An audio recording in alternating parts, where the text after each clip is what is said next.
Hello friends, welcome to our Narpavi kitchen.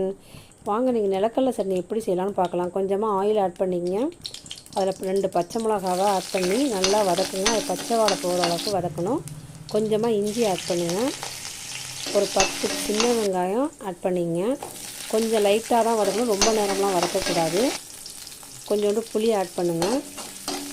அப்புறமா ஒரு பவுலில் வறுத்த நிலக்கடலையை நல்லா தோலெல்லாம் எடுத்துட்டு அதையும் லைட்டாக வறுத்தா போது, ரொம்ப வறுக்கக்கூடாது. அப்புறமா கொஞ்சமாக தேங்காய் துருவல், இதையும் லைட்டாக தான் வதக்கணும். அப்புறமா மல்லித்தலை கொஞ்சமாக சேர்த்து அதையும் ஆட் பண்ணுங்கள். இது நல்லா வதங்கினதுக்கப்புறமா ஒரு பிளேட்டில் ட்ரான்ஸ்ஃபர் பண்ணிவிட்டு இதை நல்லா ஆற விடுங்க. ஆறினதுக்கப்புறம் மிக்ஸி ஜாரில் தேவைக்கேற்ப கல்லுப்பு சேர்த்து அரைச்சதுக்கப்புறமா தாளிக்கிறதுக்கு ஆயில், கடுகு பொரிஞ்சதுக்கப்புறமா பட்டை மிளகா, கருவேப்பிலை இது எல்லாத்தையும் நல்லா சேர்த்து தாளிச்சிட்டு சட்னியோட ஆட் பண்ணிங்க. இந்த சட்னி ரொம்ப டேஸ்ட்டாக இருக்கும்.